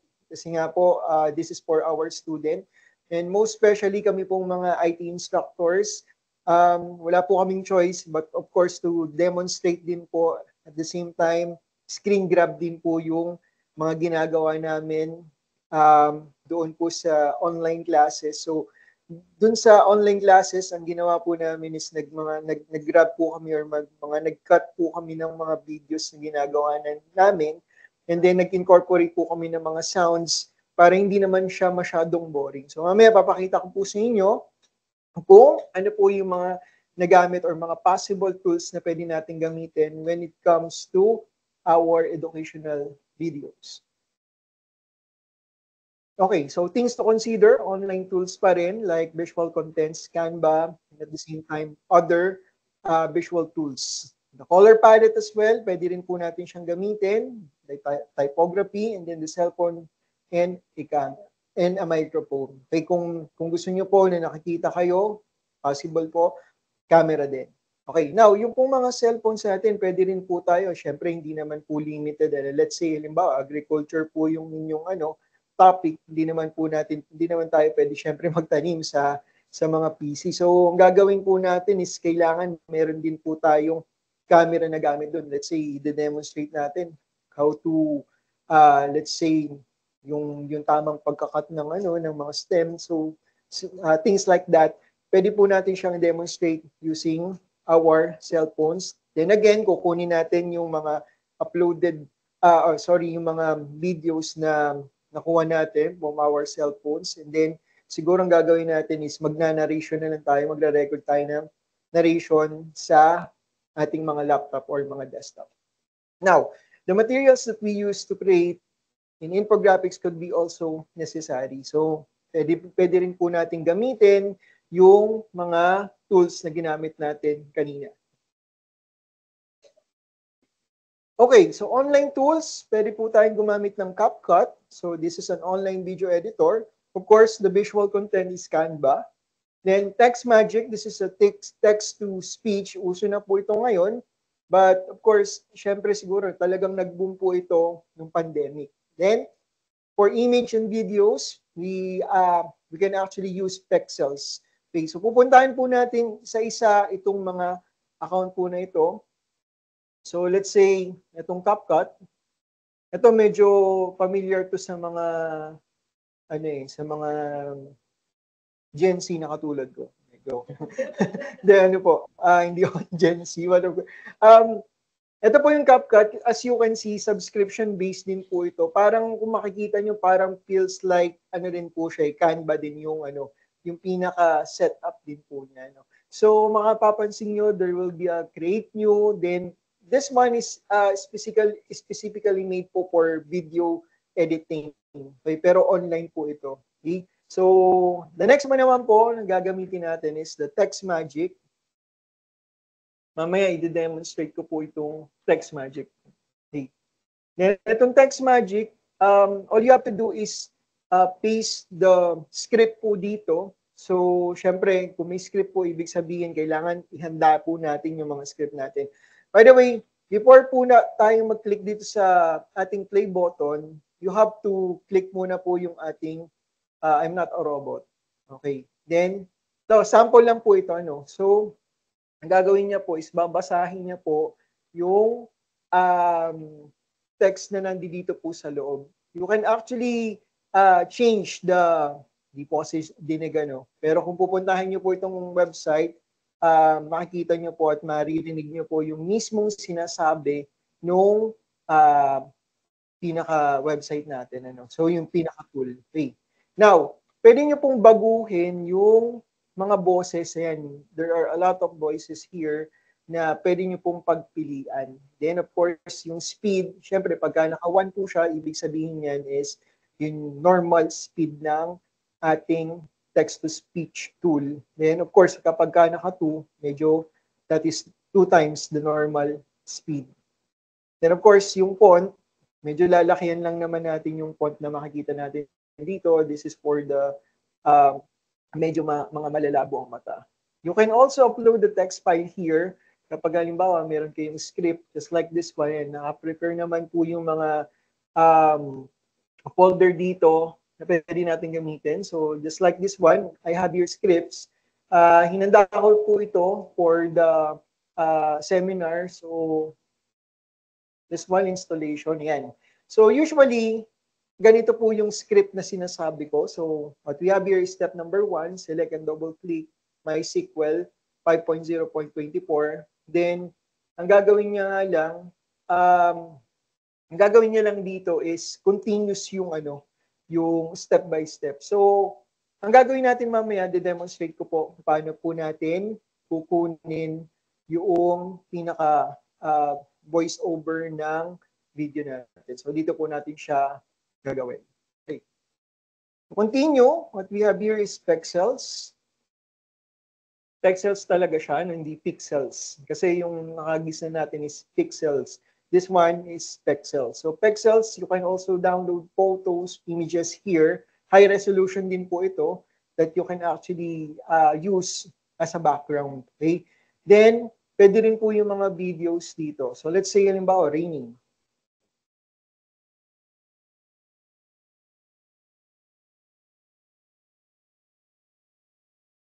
Yan, medyo lang po, medyo antay lang po natin because of, yan.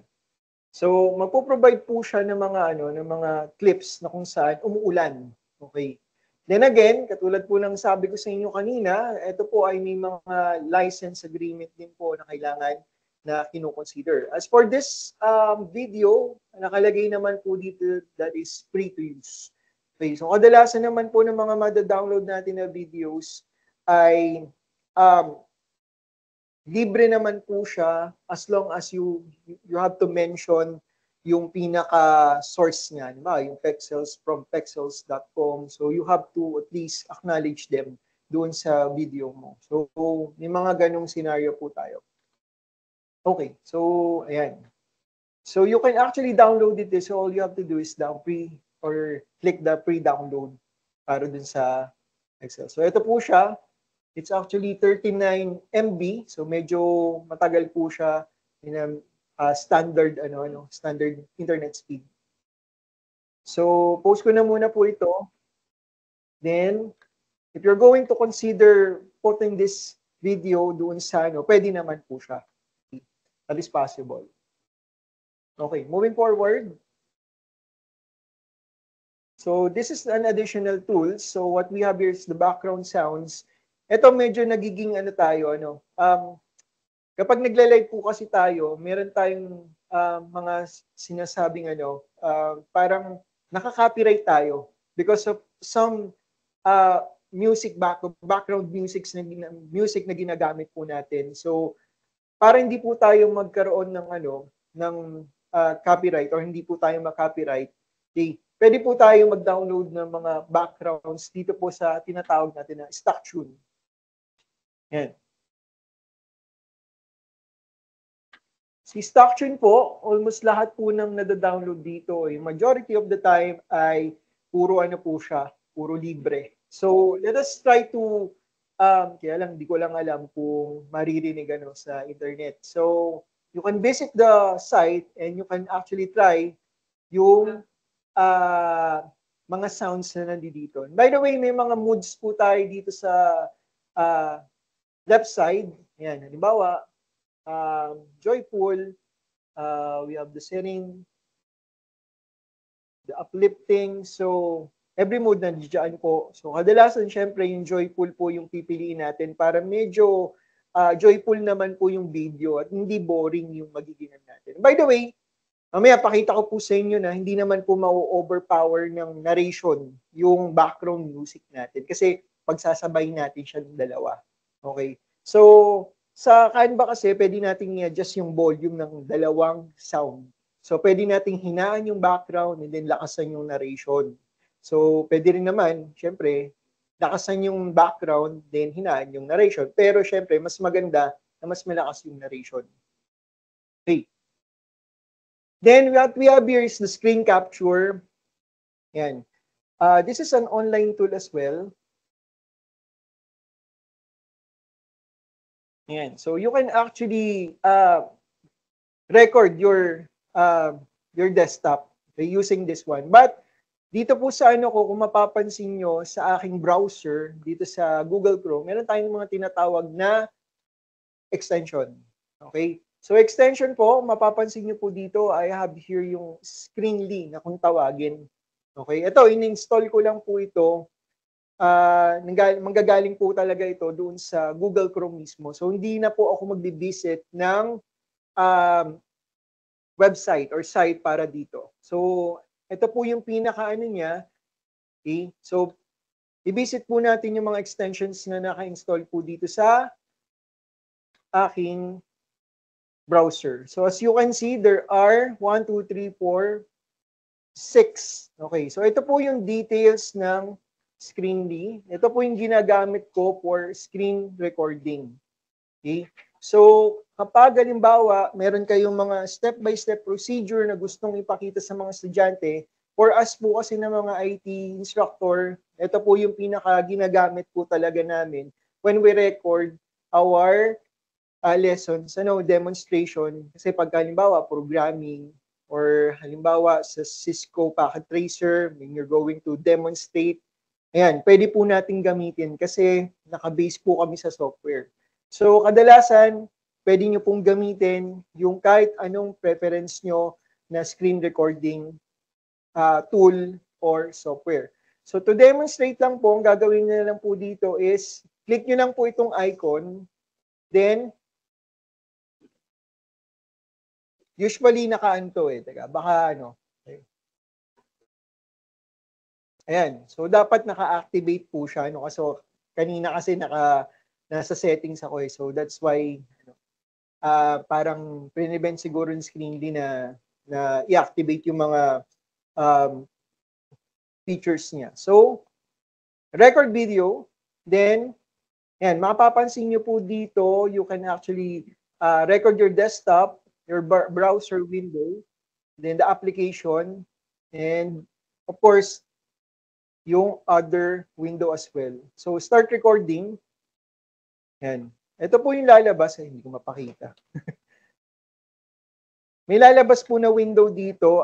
You're going to choose which screen number. Kasi dalawa po yung screen ko. You have your screen number 1 and screen number 2. You're going to select one. So let's say, ang isa-select natin is this one, yung screen number 2. Then, share. Yan. Makikita nyo po dito that it is already recording. So, halimbawa, mag-browse po tayo ng mga specific fonts right here. Then, right after that, all you have to do is click again here and then stop the recording. Okay, once na nag-stop kayo ng recording, lalabas po ito.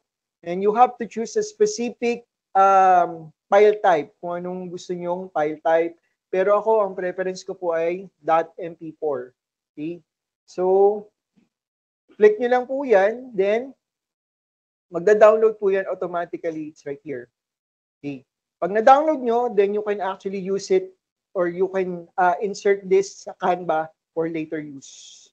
Okay. Now, siguro, ano ko na, ay na-post ko na pala. Okay. Anyway, then of course, additional information, we have the image and video as well. We have here the Pixabay naman. Kanina yung Pexels, pwede po yun. Now, we have the Pixabays. So, if we click here, yan, this is an additional downloading site. Okay. Kaya lang, kahit ba ata yung ayun.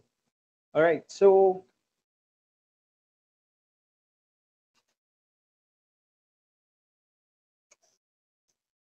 dito again, may mga royalty din po dito ha. So be careful lang po kapag nagda-download It doesn't mean na sa internet ay pwede na po kagad nating gamitin right away. So you have to consider things like license. So kailangan ay pwede po nating gamitin mismo yung well, kung sa loob lang po siguro ng classroom, wala po tayong magiging problema. But of course, kung halimbawa, tayo po ay content creator, yan ay medyo no, kumbaga. Okay? Unless i-mention mo sila or unless you follow their instruction when it comes to license. Okay? So, as much as possible, yung mga royalty-free na videos, images ang gagamitin po natin. Okay? Even the sounds.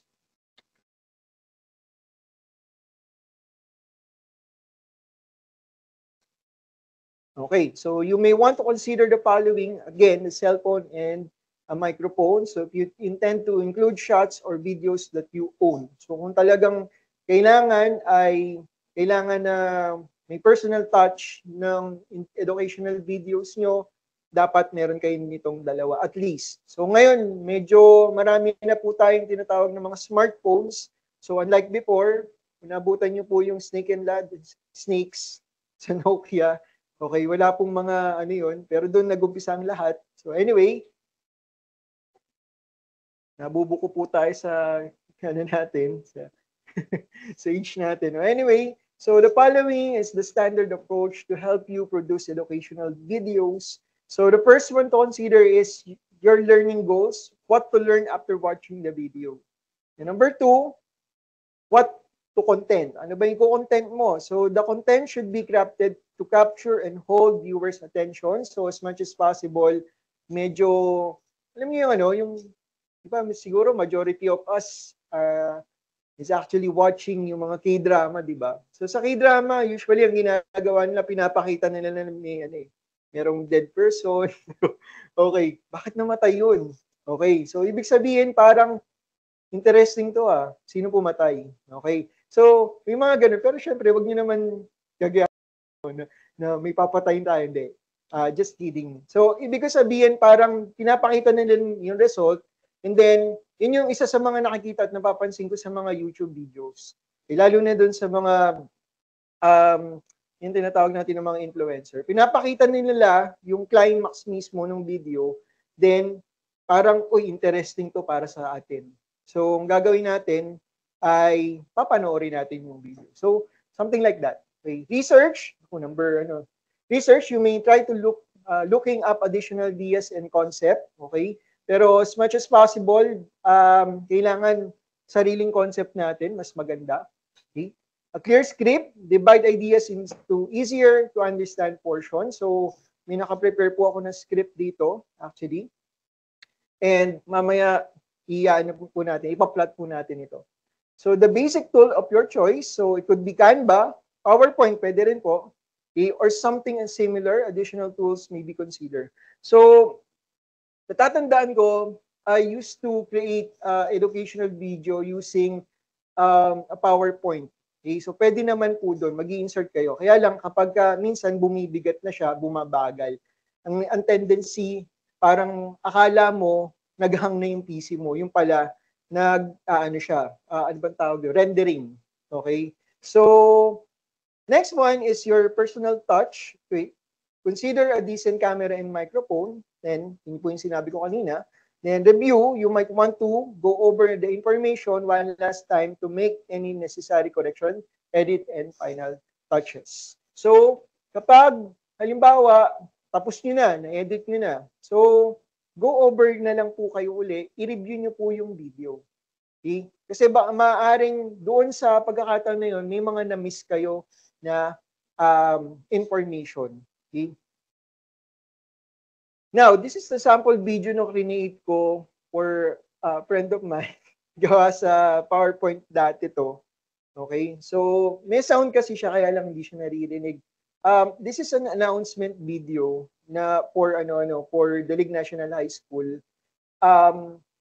Ginawa ko to nung pandemic 2020. So, ayan, nakiusap sa akin na pwede. So, medyo grade school po yung dating ng video because of the mga images and graphics na ginamit natin dito. Pero this one, siguro pwede na nating or ma-consider na this is an informational video. Next one, ito po yung ginagawa namin nung pandemic. Yung mag-play. Ayan, okay. So, ito naman, may background music din po ito, but ang nangyari po is parang demonstration without a script yung ginawa ko po dito. Okay? So, ang ginawa ko parang meron lang po akong pointer, tapos talagang ang ginagawa ko is how to install a specific software. Okay? So, kasi kapag paulit-ulit nating in-install yung software sa PC, baka po mag-crash yung ating hard drive. That is why ang ginawa na lang natin is ni-record na lang natin for educational purposes. Okay. Questions po, by the way? Any questions? Sir.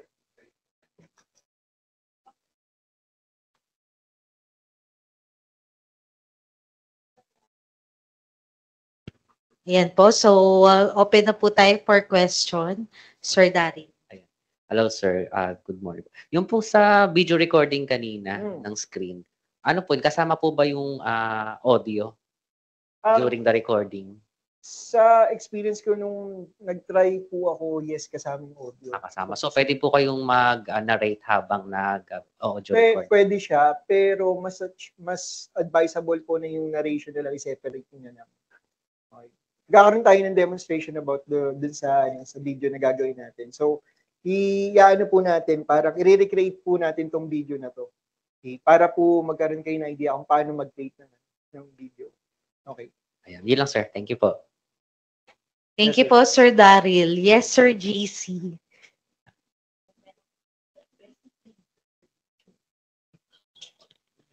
Sir, congratulations po. So this is not a question again, this is just my comment. So my comment is just, if you're going to produce your video, educational videos, dapat your background won't affect the content of your presentation. Kasi minsan, na-observe ko, some of the presentation, yung background nila, most likely, hindi na makita yung content. Yun din po yung suggestion ko. If you're going to create educational videos, make sure that the background won't affect the content of your presentation. Kasi minsan, kung ano pa yung pinakamahalaga yung panatatakpan ng background.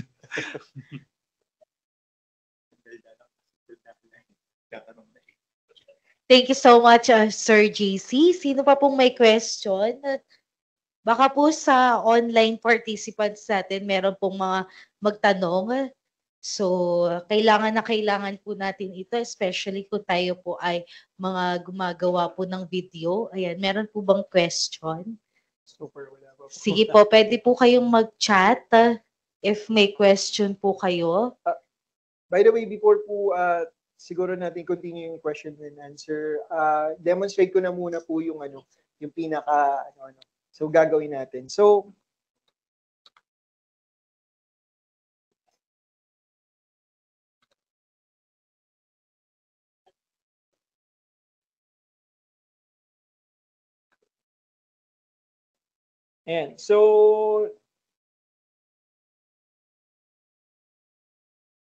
ayan. So sa po kasi sa industry, standard po kasi na talaga na naka-folder po yung each type of file na talagang natin, gagamitin natin. So ito po yung isa sa mga bagay na talagang tinuturo din namin when it comes to web development and other programming languages. So dapat talaga parang naka-itemize siya para madaling hanapin. Okay? So as you can see here, meron po akong background music na na-download na kagabi. Okay? Ito po yung gagamitin na background music natin. Kaya lang, hopefully madinig natin mamaya. Okay?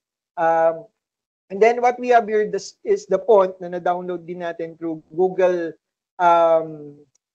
Fonts. Then at the same time, yung IMG, ang ibig sabihin yan is image. So parang pinaikli lang.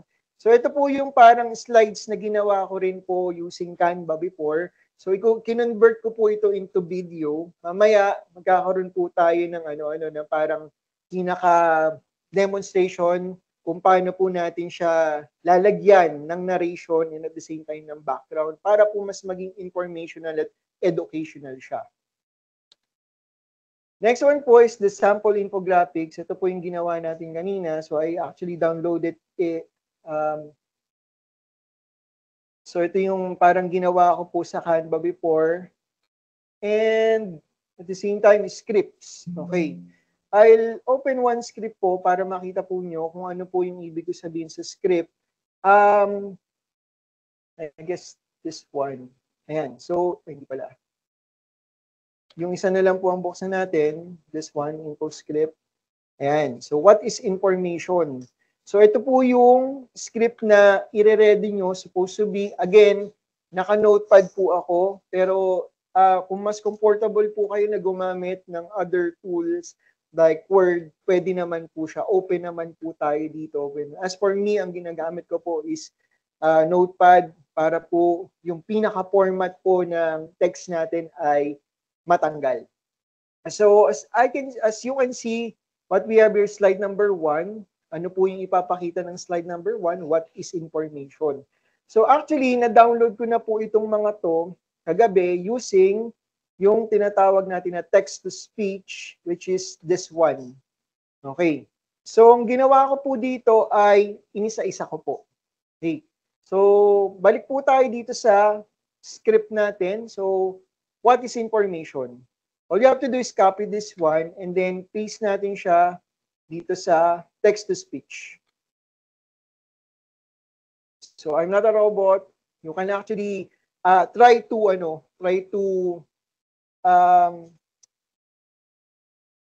ay pala.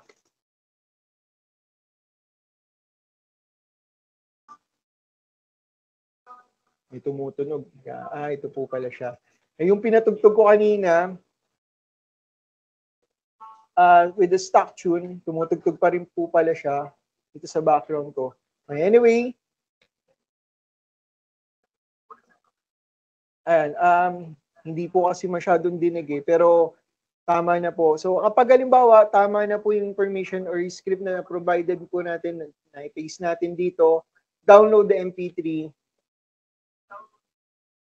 Then ito po yung magiging result natin. So na-download na po natin yung MP3 hanggang matapos po natin yung lahat ng script natin. So again, this is just one tool na pwede natin gamitin na readily available sa internet. But of course, merong maaaring may mga tools din po tayo na pwedeng gamitin na much more, mas updated po yung pinaka-features niya. Maaaring sila na po yung maghimay-himay ng mga slides or yung mga scripts natin.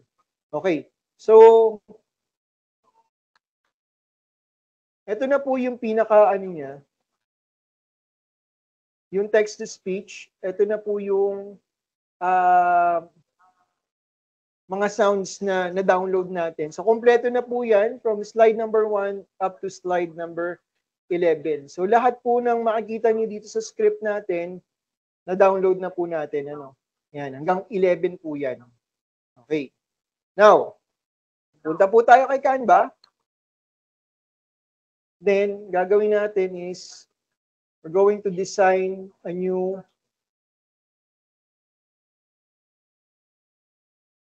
and actually, nandito ba siya? I guess wala. Okay, sige. So all we have to do is create a new design. Okay. Piliin ko po yung educational video. Yan. Then, punta po tayo sa uploads. Tapos videos. Then dapat makikita natin dito yung mga videos na in-upload po natin. So kung wala, upload po natin siya.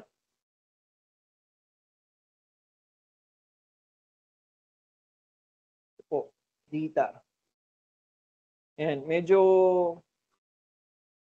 naka-base po yung speed niya dun sa internet connectivity natin. So after natin ma-download ito, Actually, gawa naman po talaga siya sa Canva.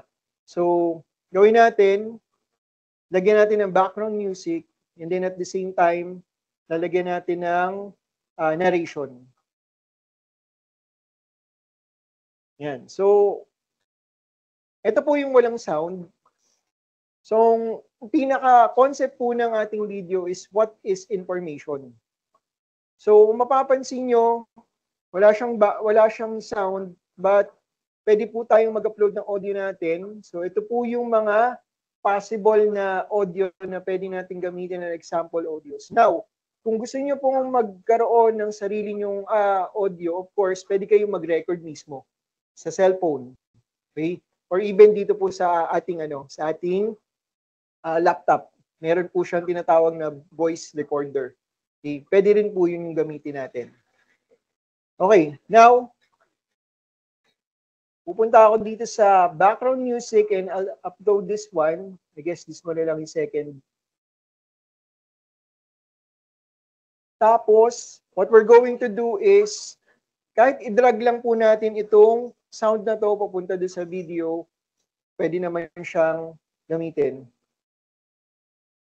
Ayan. So, sumakto or kadalasan naman sineset up talaga ni Canva na hanggang saan lang talaga yung slide mo, yung pinaka-videos mo, i-adjust niya rin kung gaano hanggang saan din yung sound mo. So, this is yung parang layer number 2 natin with sound, with the background sound. Now, paano po natin siya pahihinain? So, let us click this one, tapos ito po yung volume niya. Instead of 100, ang gawin po natin is, i-change po natin siya to 50. Okay. And so, much ano na siya, no? Much, tawag dito, parang mas ano na siya, mas nag-tone down na siya. Okay? Mas mahina na siya, kumbaga. Then, what we're going to do is slides, upload natin yung mga slides natin dito. Okay, medyo critical po yung ano. So, as you can see po kanina, nung nagda-download tayo, kita ko lang po, iba yung file type niya, or file name niya. So, ang ginawa ko dito is pinakinggan ko po uli lahat ng downloads ko. Tapos, chinek ko po dito sa script kung ano pong slide number siya. So, it is critical po na i-connect natin yung dalawa. Nang sa ganon, hindi po magkamali pag nag-drag na tayo mamaya. Okay, so slide number 1, what is information? So, upload po natin yung mga files natin with the sound.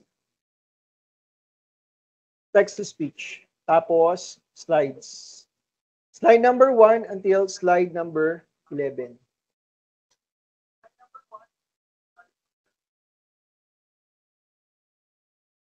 O baka malito ako, iburahin ko lang po itong isang slide number 1. So, kapag na-upload na po natin, pwede po natin siyang i-drag dito. Ayan.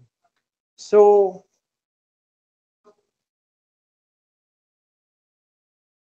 Sir Marlon, paano kaya to?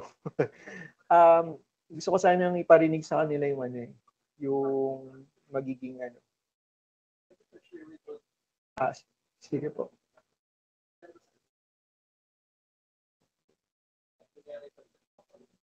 Okay. Sige. Alright, so okay, next slide number 2, drag lang natin siya. Tapos kung gusto niyo siyang i-adjust, what you're going to do is lagay niyo siya dito sa may banda dito. Okay, kumbaga itatama niyo siya dun sa may pinaka-slide mismo. Okay? Nang sa ganun, pag dumating doon sa specific slide na yon, magpe-play siya. So automatic naman siya. Yun nga lang, syempre, kapag halimbawa, medyo tatama siya dun sa susunod na slide yan, kailangan niyo siyang i-adjust. Okay? So, pwede niyo siyang i-adjust dito. So, check natin, maaaring maputol yan. Okay? So, ang gagawin nyo, dito na lang kayo mag-a-adjust sa upper part o sa video mismo. Pero I think this is something na na parang nakaset na talagang nakapix na yung pinaka niya, yung duration niya. So, tingnan natin mamaya kung ano yung magiging ano natin. Okay. Stop the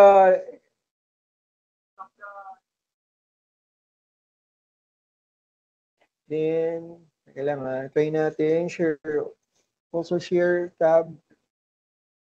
Wala kasi nakaano ako. Ayun, sige.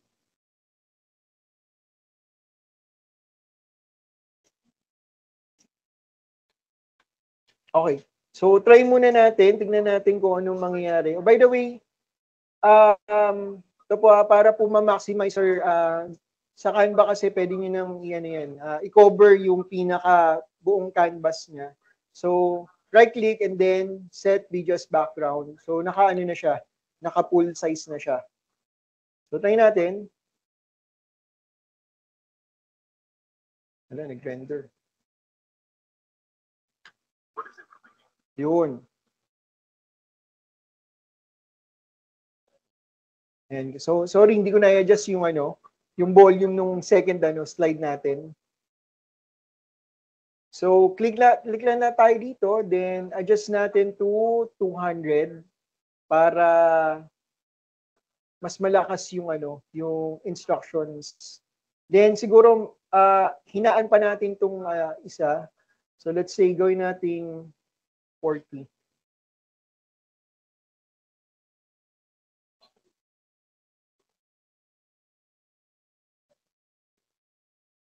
Okay, play natin uli. Ayan, so medyo na, mahina na yung background. Yun, medyo naputol lang yung natin because of the So, kailangan yung pong video na ginagawa natin is something na yung narration din is something na din, na nakatapat din po dun sa pinaka slide natin. Okay? So, yun lang po yung medyo adjustment na gagawin natin dito. So, ang gagawin natin siguro, pwedeng hindi na natin i-include yung other information dun sa text-to-speech. So, ikakat talaga natin siya. So, kailangan nakatapat po dun sa video yung pong narration natin para mas mas maganda siya pakinggan. Okay. So, this is the first parang first type. Yung second type natin yung screen recording natin.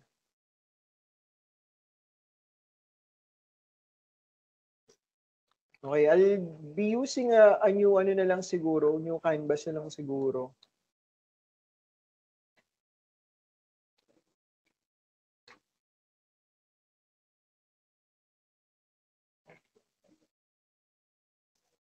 Okay, ito po yung long version. So, upload ko lang po yung short version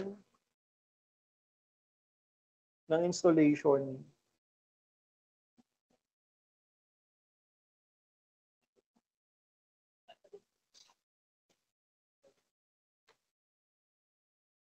Oops. Ayun.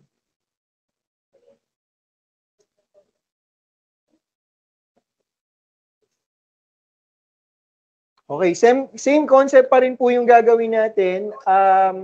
Punta pa rin po tayo kay audio, then select a specific background sound like this one. Ito naman po, pwede natin gawin is another audio po para dugtungan. Baga magkakaiba po yung gagawin natin dito. Yan. So, pwede pong magkakaiba yung mga audios natin. So, pwede nyo po siyang pagdugtong-dugtongin. Then, upload natin yung ating pinaka-narration. So, text-to-speech, then installation. So, what we have here is 9 naman. So, ang mangyayari dito, parang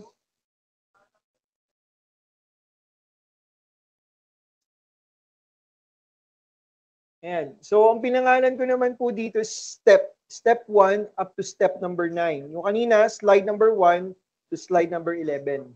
So, para hindi magkaroon ng confusion, so kailangan i-consider nyo rin po yung file name na ginagamit ninyo. Okay, so let's say, halimbawa, video number 1, step number 1. So para hindi kayo ma-confuse kapag nagdadrag po kayo ng specific na ano. Okay, so let's say, halimbawa, step number 1, mapupunta yun ngayon dito. Okay, kasi nandito yung arrow. So drag nyo lang po siya to the first, tawag dito, yung pinaka, natin, frame. Then, right-click uli and adjust the volume. So again, gawin natin 40 para mas mahina siya kaysa doon sa narration. So sa narration, ito naman gagawin natin is lalakasan natin, gawin natin 200.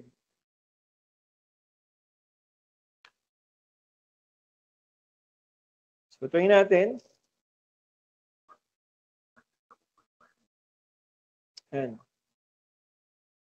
Hopefully dun sa mga nasa online, baka naririnig nila yung yung background ko. Dito kasi medyo mahina ako lang nakakarinig. Pero sumakto naman po siya. Okay? So then again, kapag magkakaroon kayo ng ng narration, you have to adjust doon sa frame mismo para sumakto yung ginagawa ng narration nyo doon sa video. Okay. Then, ito po. Sino pong familiar dito with whiteboard illustration or animation? Familiar po kayo? Whiteboard animation. Nawala yung sa on slide.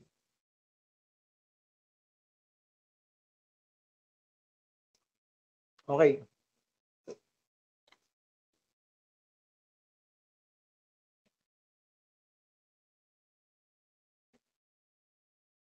Ito ba yung tinatawag natin na na whiteboard illustration or animation?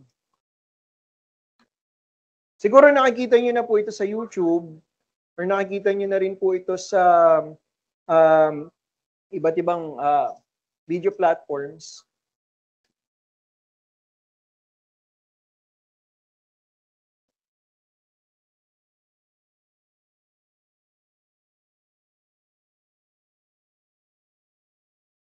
Ito po. Ayaw mag-play. Nakikita niyo po yung yung parang nagdo-drawing yung effect. Ang tawag po dyan is whiteboard animation. Okay, parang dinodrawing mo yung mangyayari doon sa pinaka video mo. Tuturuan ko po kayo na paano gawin to. Okay? So, ito po yung simple na whiteboard video na ginawa po natin.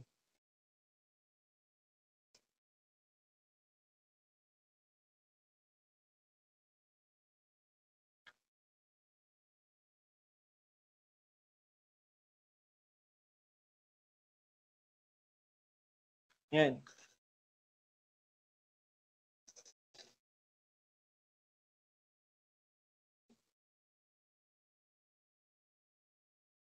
As you can see, parang yung effect niya ay nagdo-drawing. Tapos, at the end of the frame po, ang gagawin niya, ipapakita niya na po yung buong information. So, that is the effect. Ang tawag dyan is whiteboard animation.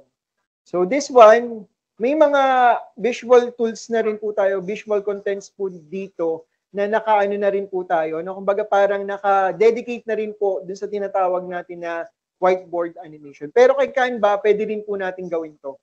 Okay, may capability po si Canva na gawin to. Okay. Now, gawin natin ay mag-create po tayo ng very simple let's create a new design. Okay, una po natin gagawin is gawa muna tayo ng picture. Okay, ano yung ipipresent nyo na video? So mamaya ko-convert natin siya into video. So picture muna. So let's say halimbawa sa elements natin, let's say ayan. Okay. Kailangan nakaano tayo. Mali yung sinelect ko, so dapat naka-presentation. Dapat yung effect niya ay magiging So let's say whiteboard.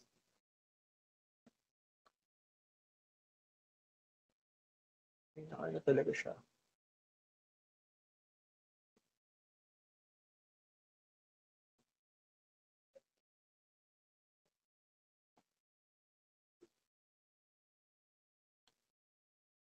Ito na lang, presentation na lang yung gagawin ko. Yan. Okay, tapos punta tayo kay elements. Then let's try to ito, NLP. Then mag-insert tayo ng text. Tawagin natin itong natural language processing. NLP. Then, siguro adjust natin. Sorry.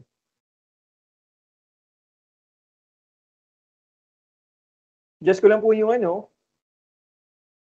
yung font.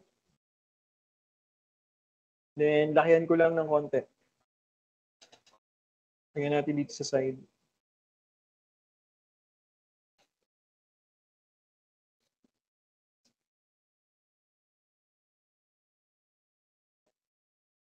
Okay. Pagkatapos mo nito, ang gagawin natin is, we're going to download this as PNG. Okay, so kung meron kayong mga multiple slides, pwede rin naman po yun. Okay, so let's say susunod na slide, ito po yung gagawin nyo, pero you have to download it as an image. Ayun, okay na. So, pagkatapos po nito is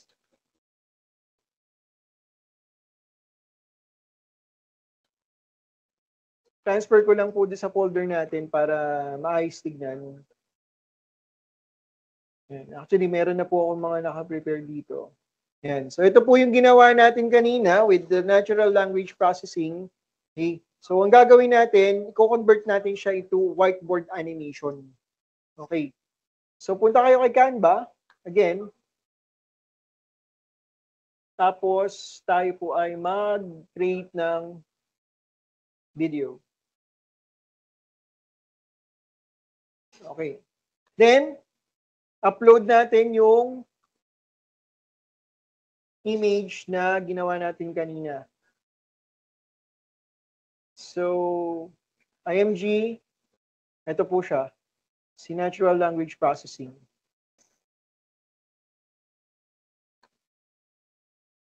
I-right-click, set image as background. Tapos, i-ano natin siya, i-duplicate page. Mamaya nyo maranaman kung bakit. So, click nyo po dito, then punta kayo kay apps. Type po natin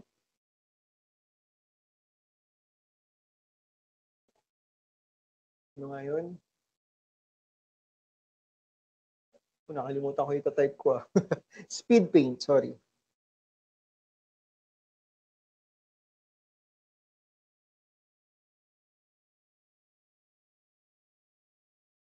Yan. Click nyo po yung application. So, by the way, ito rin po yung tinatawag natin kay Canva as extension. Okay. So, now, makikita nyo po dito that we actually have an image. And then, select nyo lang po yung 60 FPS. Then, yung duration niya, let's say, halimbawa, gusto nyo 10 seconds. Then, let's say, halimbawa, color period duration, supposed to be, halimbawa, 10 seconds din. Then, you select the hand style. Tapos, naka-sign up or log in. Connect lang tayo. Then, we use the, Canva account din natin or yung institutional email din natin.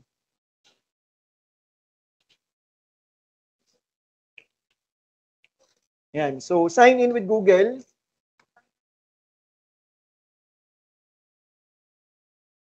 Tapos, select nyo lang po yung kahit anong account na meron kayo. Personal or the institution, pwede naman. So, institutional email po yung ginamit ko dito. Then, let's just wait for it to connect. So actually marami din pong mga ano. Ayan, ayaw niyang gumana. Okay, so anyway, let's choose another yun. Okay. Okay, so ang gagawin po natin is supposed to be ayaw ma-activate nitong ano itong animate image. Pero magre-render po ito supposed to be pagkatapos ng rendering, then ang mangyayari dito is magpo-produce siya ng video na katulad na ginawa or pinilake ko kanina. Okay. Now, let me ano lang muna, troubleshoot lang muna po dito kung bakit ayaw niya mag-ano.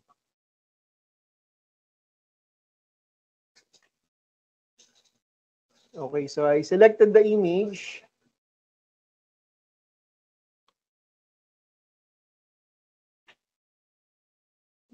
Then set the duration,